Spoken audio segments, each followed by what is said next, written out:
तो कट्टरता के खिलाफ क्या विश्व बटेगा या साथ मिलकर चलेगा, ये आज की बहस का बड़ा सवाल। और मुसलमानों को क्या नरसंहार का अधिकार है? इस्लामिक कट्टरता से आर पार के लिए क्या दुनिया तैयार है? टर्की, पाकिस्तान, मलेशिया क्या कट्टरवाद के नए अड्डे बने हुए हैं? मलेशिया का पूर्व प्रधान कट्टरवाद का नया सुल्तान। कट्टरता के खिलाफ विश्व साथ चलेगा या फिर बटेगा? तो आज इसी बड़े मुद्दे पर हम बड़ी बहस करने वाले हैं। और आइए अब चर्चा की शुरुआत करते हैं। और आज की चर्चा में जो मेहमान हमारे साथ शामिल हैं उनका परिचय मैं आपसे करा दूं। बीजेपी के प्रवक्ता मनोज यादव हैं हमारे साथ, इस्लामिक स्कॉलर सईद उल कादरी हमारे साथ जुड़े हुए हैं, अंतर्राष्ट्रीय मामलों के जानकार रविंदर सचदेव इस चर्चा में हमारे साथ शिरकत करेंगे, और फिरोज बख्त अहमद वीसी हैं मौलाना आज़ाद यूनिवर्सिटी से, वो भी हमारे साथ इस चर्चा में आज शामिल होंगे। तो सबसे पहले सईद उल कादरी, मौलाना साहब, मुसलमानों को गुस्सा होने का और फ्रांस के करोड़ों लोगों को मारने का अधिकार है, महातिर मोहम्मद ये कह रहे हैं। हालांकि इस ट्वीट को जरूर डिलीट कर दिया गया है, लेकिन सोच को डिलीट नहीं किया जा सकता। ये नरसंहार का अधिकार मुसलमानों के पास है तो किसने दिया? सबसे पहले तो मैं आपके तमाम नाजरीन को और तमाम हमारे दुनिया भर के तमाम लोगों को ईद मिलादुन नबी सल्लल्लाहु अलैहि वसल्लम की मुबारकबाद पेश करता हूँ। आज प्रॉफिट मोहम्मद सल्लल्लाहु अलैहि वसल्लम की बर्थडे है।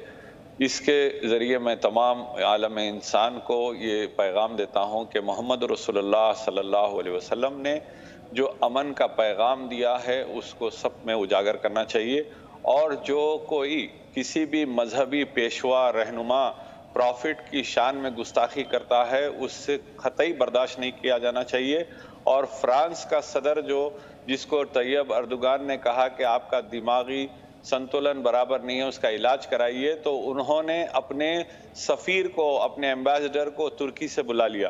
तो सिर्फ और सिर्फ दिमाग का संतुलन बराबर नहीं होने बोलने पर उनको इतना गुस्सा आया, तो सोचिए कि हमारे प्रॉफिट सल्लल्लाहु अलैहि वसल्लम जिस पर हमारी जान, माल, आन, शान सब कुर्बान है, उनकी शान में खुले आम गुस्ताखी करने वालों की वो दफा करते हैं। ये मानसिक संतुलन किसका बिगड़ा हुआ है? ये मानसिक संतुलन उनका नहीं बिगड़ा हुआ जो एक टीचर की हत्या कर देते हैं, गला रेत कर उसकी हत्या कर दी जाती है। कसूर उनका क्या था कि वो टीचर में अभिव्यक्ति की आजादी की क्लास ले रहे थे, कार्टून ही तो दिखाया था। और चर्च में क्या हुआ? चर्च में भी 3 लोगों की निर्मम तरीके से हत्या कर दी गई, चाकू से गोद कर हत्या कर दी गई। मानसिक संतुलन किसका बिगड़ा हुआ है मौलाना जी? कार्टून नहीं दिखाया जा सकता, कार्टून गुस्ताखी है। कार्टून जो है प्रॉफिट की शान में इंसल्ट करने की कोशिश है, उसको क़तई बर्दाश्त नहीं किया जा सकता, उसकी मजम्मत कीजिए। आप जो है दूसरे टॉपिक शुरू होने से पहले उसको भी कंडम कीजिए जिसने फसाद शुरू किया, जैसे कि प्रॉफिट मोहम्मद सल्लल्लाहु अलैहि वसल्लम ने इरशाद फरमाया। तो लोगों को मारने की गुस्ताखी की जा सकती है धर्म के नाम पर? नहीं, आप पहले उसकी गुस्ताखी को कंडम कीजिए, फिर मैं उसका जवाब दूंगा। आप उसकी तो कंडम कर रहे नहीं। वो कार्टून जो बनाया, अगर कोई श्री राम का या कृष्ण जी का अगर कार्टून बनाता है तो हम सबसे पहले मजम्मत करते हैं। आपने किया, प्रॉफिट मोहम्मद सल्लल्लाहु अलैहि वसल्लम के कार्टून बनाने को आपने गलत करार दिया। आप खलल करार नहीं दे रहे, आप कह रहे हैं कत्ल कर दिया, मार दिया। पहले यह देखना होगा कि बादशाह वक्त खुद जो है मुलविस है इस साजिश में।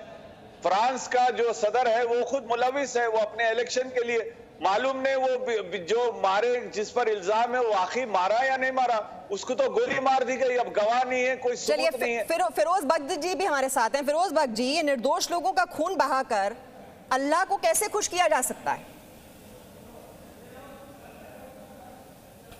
देखिए, मैं जो भी इस कार्यक्रम को देख रहा है, जी न्यूज़ के चाहे लोग हों या हिंदुस्तान में या दुनिया में कहीं भी देखा जा रहा है, मैं एक बात बड़े वाज़ेह तौर से, साफ तौर से मैं बयान कर देना चाहता हूँ कि इस्लाम में एक भी शख्स जो बेगुनाह शख्स है उसके कत्ल का मतलब है तमाम इंसानियत का, तमाम दुनिया का कत्ल कर देना। ये कुरान में भी लिखा हुआ है, ये हदीस का भी हिस्सा है, और ये इस्लाम भी यही कहता है, पहली चीज़। दूसरी चीज़ ये कि इस्लाम की जो सही डेफिनेशन दी थी वो दी थी, मुझे याद है पुट्टापर्थी में सत्य साईं बाबा, उन्होंने इस्लाम की सही डेफिनेशन दी थी कि ISLAM, I should love all man. यही मकसद है इस्लाम का। इस्लाम का कोई मकसद नहीं है अगर आपके खिलाफ कोई गलत बात करता है। हाँ, इस बात को मैं बिल्कुल सही मानता हूँ कि दोनों तरफ से बैलेंस होना चाहिए। देखिए, प्रॉफिट मोहम्मद के कार्टून नहीं बनाने चाहिए। जब देखते हैं कि पूरी आलम इंसानियत के मुसलमान उसको बहुत बुरा मानते हैं और बिल्कुल जान देने और लेने पे उतारू हैं, तो उसको अवॉइड करना चाहिए। और अगर उन्होंने ऐसा किया तो मुसलमानों को भी ये करना चाहिए कि इसको अल्लाह के ऊपर छोड़ दें, और बजाय इसके कि गले काट रहे हैं, गर्दनें उतार रहे हैं और किसी टीचर को मार दिया, ये सब इससे बचना चाहिए। इस चीज़ का फैसला आप अल्लाह पे छोड़ दीजिए, क्योंकि एक बड़ी सुप्रीम पावर है जो हम सबको चला रही है। चाहे आप उसे अल्लाह कहें, लॉर्ड कृष्णा कहें, लॉर्ड रामा कहें, बुद्धा कहें, जीसस क्राइस्ट कहें, गुरु नानक कहें, ये सब लोगों पे छोड़ देना चाहिए। हाँ, और ये जो अर्दगान कर रहे हैं ये ठीक नहीं कर रहे हैं। या जो मलेशिया के जो सदर हैं उन्होंने ये कहा है कि मुसलमानों को इसका हक है कि वो फ्रांसीसियों को जो है उनकी गर्दनें उड़ा दें, उनका कत्ल कर दें, कत्लेआम कर दें। कहीं से कहीं तक ये चीज़ ना इस्लाम में जायज़ है, ना कुरान में, ना ही prophet Muhammad peace be upon him, जिनका आज बर्थ और डेथ एनिवर्सरी दोनों है, हम इसको मनाते नहीं, we observe it very solemnly. तो मैं ये बात कहता हूँ कि चाहे वो अर्दगान हो, उनको इस बात से बचना चाहिए कि वो पूरी दुनिया को इस्लाम और क्रिश्चियनिटी की लड़ाई में बदल देना चाहते हैं। ऐसा नहीं होगा, क्योंकि दुनिया के जो मुसलमान हैं इस बात को समझते हैं। ठीक है, वो फ्रांस के सामान को ना खरीदें, एक अलग चीज़ है, लेकिन इस बात को समझता है मुसलमान कि जो सब कुछ हो रहा है ठीक नहीं है, इसका इस्लाम से कोई लेना देना नहीं है। और आखिर में एक बात को कह के मैं बात को तमाम करूंगा। लेकिन फिरोज जी, जो कहा गया है, जो फ्रांस में क्या कहा जा रहा है कि रैडिकल इस्लाम के खिलाफ उनकी लड़ाई जो है वो जारी रहेगी। जब हम कट्टरवाद की बात करते हैं तो कट्टरवाद का तो बॉयकॉट होना चाहिए। कट्टरवाद को तो किसी भी तरीके से जायज नहीं ठहराया जा सकता। धर्म के नाम पर खून बहाने की इजाजत कैसे दी जा सकती है? ये हक तो किसी को भी नहीं है। मैं ठीक है, मैं मौलाना जी से इस पर रिएक्शन लेना चाहूंगी। मौलाना जी, एक जो धार्मिक स्थल होता है वहां पर अल्लाह की इबादत की जाती है या भगवान की पूजा की जाती है, लेकिन चर्च में कल क्या हुआ? 3 लोगों की गोद कर चाकू से हत्या कर दी गई। देखिए, आपको वो भी तो अपने धर्म के लिए गए थे, धर्म का पालन करने के लिए। क्या आप ही का धर्म है, बाकी लोगों का कोई धर्म नहीं है? नहीं, बिल्कुल सभी का धर्म का एहतराम करते हैं। वो गलत धर्म का पालन करने गए थे, वो रेडिकलाइज्ड लोग थे, वो कम्युनलिस्ट लोग थे, वो भटके हुए भड़काए हुए लोग थे। ठीक है, उनका मुसलमानों से, इस्लाम से कोई लेना देना नहीं है। अगर वो मुसलमानों का नाम लेके आइसिस की तरह लोगों की गर्दनें उतारते हैं, सर उड़ाते हैं, तो Islam has nothing to do with them. हम उन्हें कंडेम करते हैं। और कादरी साहब, आप भी ओपनली आइए, सड़क में आइए, उन लोगों को कंडेम करिए कि जिन लोगों ने गर्दन काटी है उस टीचर की या मैनुअल की गर्दन काटी है। इन चीजों से परहेज करना चाहिए, बचना चाहिए मुसलमानों को। फिरोज बख्श साहब, मैं उनको सबसे पहले कंडम करें, जैसे कि रसूलुल्लाह सल्लल्लाहु अलैहि वसल्लम ने फरमाया कि फितना करने वाला कातिल से ज्यादा बड़ा मुजरिम है। तो माइक्रॉन जो है फितना पैदा किया, वो कार्टून बनाकर आने वाला टीचर सबसे पहले फितना किया। फितना करना कत्ल से ज्यादा बड़ा गुनाह है। वो भी गलत है, वो भी फितना क्यों बताया? जैसे एमएफ हुसैन ने एक दफा, लेकिन मौलाना कादरी जी, लोगों की जान लेने को तो आप जायज नहीं ठहरा सकते ना किसी भी कीमत पर। इन चीजों से बचना चाहिए। ये जो आतंकवाद दिखाई दे रहा है उसकी तो निंदा करनी चाहिए। आप जैसे लोगों को आगे बढ़कर वो नहीं कर रहे हैं।